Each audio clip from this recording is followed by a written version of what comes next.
చూస్ country delight, live better. ఇప్పుడే country delight యాప్ని download చేసుకోండి.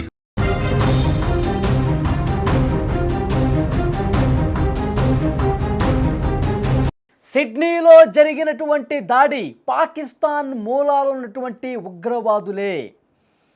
ఇక్కడ పెహల్గాం దాడి జరిగింది మన దేశంలో. ప్రపంచం మొత్తం కూడా పాకిస్తాన్ని దోషిని చేసినటువంటి పరిస్థితి ఉంది. మనమే పాకిస్తాన్ ఉగ్రవాదుల్ని ఏ విధంగా పెంచి పోషిస్తుంది, దేశాల మీదకి ఏ విధంగా వదులుతుందో మనం చెప్పిన తర్వాత ప్రపంచానికి అర్థమైంది. కానీ ఇంకా అర్థం చేసుకోవాల్సినటువంటి వ్యక్తులు చాలామంది ఉన్నారు. అర్థం అయి కూడా నటిస్తున్నటువంటి వ్యక్తులు ఇంకా ఉన్నట్టు అనిపిస్తోంది. ఈ ప్రశ్న అమెరికా అధ్యక్షుడు డొనాల్డ్ ట్రంప్కి ఎక్కువ అర్థం కావాలా. చూస్తున్నావా ట్రంప్, ఆస్ట్రేలియా గడ్డ మీద నెత్తుటి ఏరులు పారుతుంటే నీకు కనిపిస్తుందా? అభం శుభం తెలియని 16 మంది ప్రాణాలు గాల్లో కలిసిపోతుంటే ఆ బాధితుల ఆర్తనాదాలు వైట్ హౌస్ దాకా వినిపిస్తున్నాయా? తండ్రి కొడుకులు కలిసి తుపాకీ పట్టుకుని సిడ్నీ బీచ్లో మారణకాండ చేస్తుంటే ప్రపంచం మొత్తం కూడా షాక్ అయిపోయింది. కానీ నువ్వు మాత్రం ఇంకా ఉగ్రవాద దేశానికి వత్తాసు పలుకుతూనే ఉన్నావు. పెహల్గాం దాడి జరిగినప్పుడే భారత్ గొంతు చించుకుని అరుస్తూ ఉంది. పాక్తో జాగ్రత్తగా ఉండాలి, అది ఉగ్రవాద కర్మాగారం అని. కానీ ఇండియాపై అక్కస్తో ఆనాడు పాక్ భుజం తట్టావు. ఇప్పుడే ఉంటావు డొనాల్డ్ ట్రంప్, నీ కళ్ళ ముందే ఇంత రాక్షస కాండ జరుగుతుంటే ఇకనైనా కళ్ళు తెరుస్తావా లేదా? ఆ నరహంతక దేశానికి ఇంకా నువ్వు అండగానే ఉంటావా? అసలు నువ్వు ఏం చెప్పదలుచుకుంటున్నావు? డొనాల్డ్ ట్రంప్కి చాలామంది చాలా సీరియస్గా వేస్తున్నటువంటి ప్రశ్నలు ఇవి.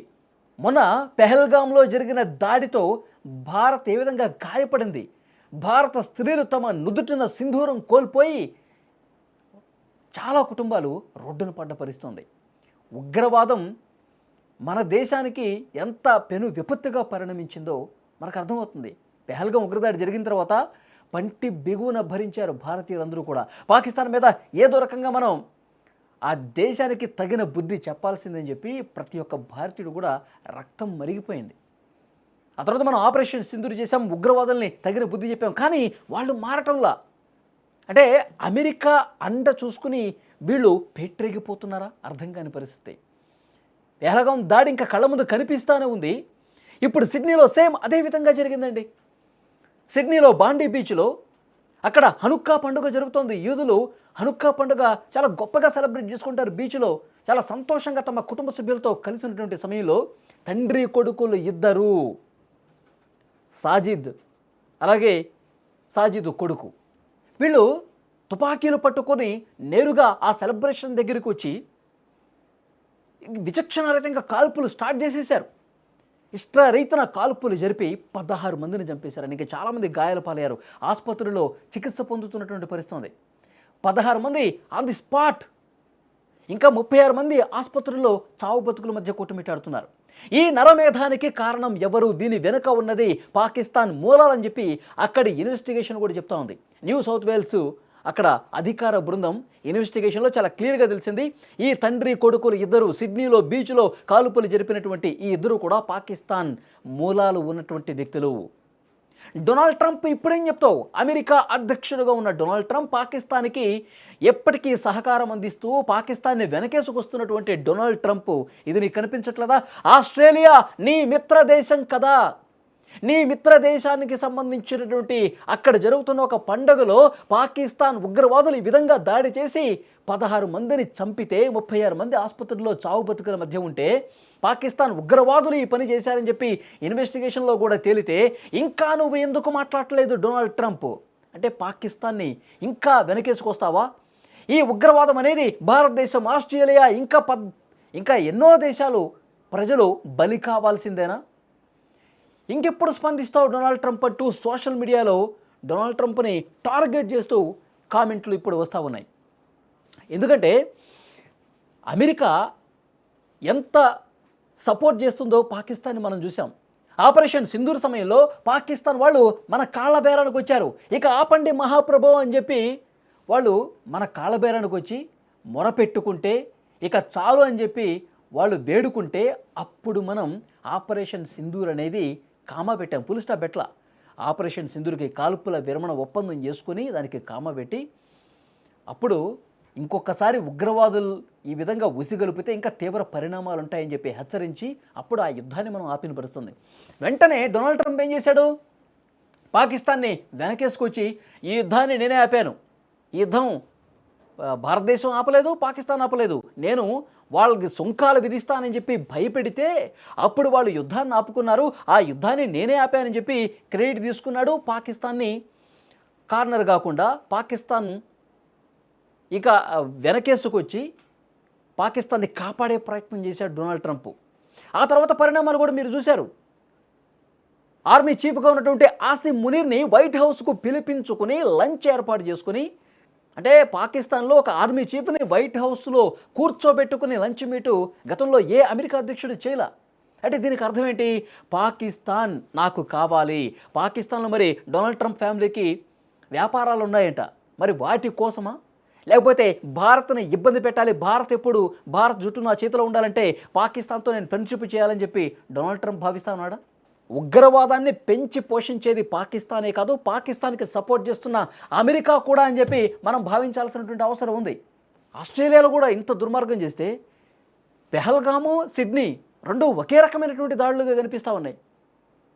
యూదులు అక్కడ సెలబ్రేషన్ మోడ్లో ఉంటే కుటుంబ సభ్యులతో చాలా సంతోషంగా, ఇక్కడ పెహల్గాంలో ఏంటి, అదొక యాత్రిక స్థలం, అదొక పర్యాటక ప్రాంతం. కశ్మీర్లో ఉన్నటువంటి అందాలను చూడటానికి దేశం నలుమూలల నుంచి వస్తారు యాత్రికులు, పర్యాటకులు. వాళ్ళు అక్కడికి వచ్చి ఆ అందాలని చూస్తూ ఎంజాయ్ చేస్తున్నటువంటి సమయంలో గన్లు చేతపట్టుకొని వచ్చి పెహల్గాంలో నుదుటి మీద గన్ పెట్టి నువ్వు హిందువా, నువ్వు ముస్లిమా, నమ్మకం లేకపోతే నీ ప్రైవేట్ పార్ట్స్ తీ అని చెప్పి చూపించి పిల్లల ముందు, వాళ్ళ భార్యల ముందు ఎంత దారుణంగా కాల్చి చంపేశారో. ఆ కుటుంబం ఎంత రోధించి ఉంటుంది. ఇలాంటి ఉగ్రవాదులుగా సపోర్ట్ చేసేది డొనాల్డ్ ట్రంప్. ఇది ప్రస్తుతం ప్రశ్నిస్తూ ఉన్నారు. ప్రపంచం మొత్తం కూడా ఇప్పుడు అమెరికాని ప్రశ్నిస్తూ ఉంది. ఇంకా ఎన్ని రోజులు ఈ ఉగ్రవాద కర్మాగార దేశానికి నువ్వు సపోర్ట్ చేస్తావు డొనాల్డ్ ట్రంప్? ఇప్పుడు సిడ్నీలో చూసినటువంటి ఈ మారణకాండ తర్వాత కూడా నువ్వు స్పందించకుండా, పాకిస్తాన్ మీద ఒక్క మాట కూడా మాట్లాడకుండా ఇంకా నువ్వు సపోర్ట్ చేసుకుంటూ పోతే దీన్ని ఎలా అర్థం చేసుకోవాలి డొనాల్డ్ ట్రంప్ అంటూ ట్రంప్ మీద విమర్శల వర్షం ప్రస్తుతం కురిపిస్తోంది. ఇంకెన్ని రోజులు సపోర్ట్ చేస్తాడు పాకిస్తాన్కి అంత గుడ్డిగా సపోర్ట్ చేయడానికి రీజన్ ఏంటి?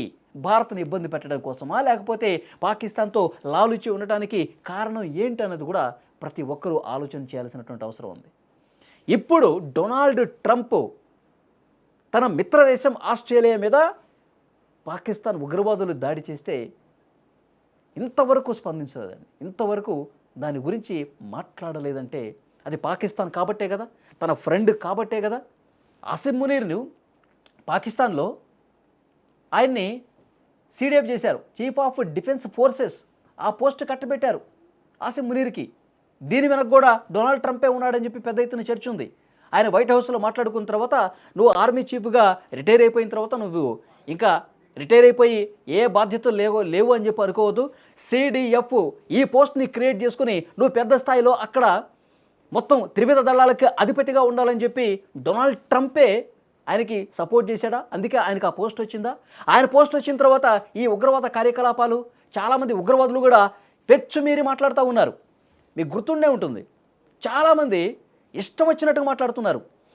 భారత్ మీద విషం చిమ్ముతూ ఉన్నారు. ఢిల్లీని ఆక్రమించేస్తారంట, మన యుద్ధ విమానాలు, తర్వాత మన S-400 రక్షణ వ్యవస్థ, వీటన్నిటిని తునాతునుకలు చేస్తారంట. అంటే అక్కడ ఉగ్రవాదులకి ఇంత ధైర్యం ఎక్కడి నుంచి వచ్చింది?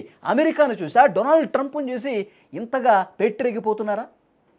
ఇవన్నీ కూడా తెలియాల్సినటువంటి అవసరం ఉంది. ఈ వీడియో చూస్తున్న ప్రతి ఒక్కరూ స్పందించండి. డొనాల్డ్ ట్రంప్ పాకిస్తాన్ ఉగ్రవాదులు ఇంత బరి తెగించి ఈ విధంగా దాడులు చేస్తుంటే కనీసం స్పందించినటువంటి డొనాల్డ్ ట్రంప్ వ్యవహార శైలిని ఏ విధంగా చూడాల్సిన అవసరం ఉంది? ఇంత రాక్షస కాండ చేస్తున్నా పాకిస్తాన్ ఎందుకు నోరు మెదపట్లేదు అంటే ఏమనుకుంటున్నారు మీరు? దయచేసి కామెంట్ రూపంలో తెలియజేయండి.